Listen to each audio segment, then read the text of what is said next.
11 millions de dollars approuvés par FIFA Forward pour le football djiboutien entre 2016 et 2022.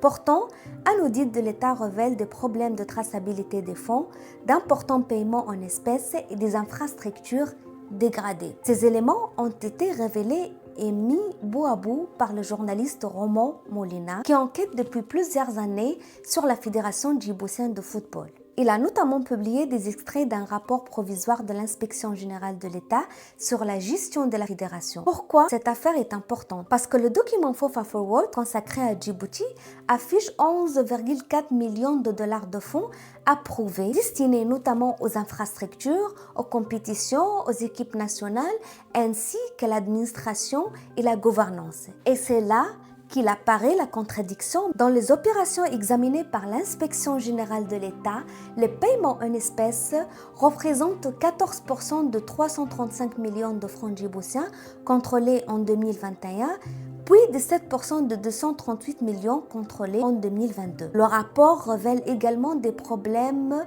comptables et des cas de surfacturation. Un exemple, une petite bouteille d'eau vendue à 50 francs djiboutiens sur le marché a été facturée à 100 francs à la fédération. À l'Académie de Douala, les inspecteurs disent également avoir constaté des dortoirs envahis par des oiseaux, des sanitaires bouchés par leur déjection et des infiltrations d'eau. Et maintenant, la crise n'est plus seulement extérieure à la fédération. Le 12 août, Ahmed Elmi Farah, membre du comité directeur de la Fédération djiboutienne de football, a annoncé sa démission de ses fonctions. Dans sa lettre de démission, il évoque des désaccords persistants concernant la gouvernance, des décisions prises sans consultation du comité directeur et exprime également des préoccupations concernant la gestion et l'utilisation de ressources de la fédération. Ces éléments, ils renforcent la question soulevée par l'enquête de Romain Molina. Avec tous ces millions consacrés au football djiboutien, comment de tels dysfonctionnements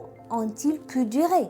Et surtout, qu'est-ce que la FIFA savait de la situation à Djibouti? Mais cette histoire pose aussi une question plus large. Il a fallu le travail d'un journaliste indépendant pour que ce document soit rendu public et que cette affaire soit mise sous les projecteurs.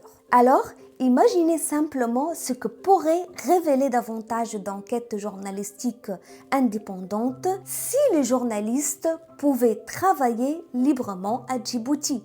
Et vous, combien d'autres affaires de mauvaise gestion ou de possibles faits de corruption pourraient être révélés par une presse capable d'enquêter librement? Dites-le moi en commentaire.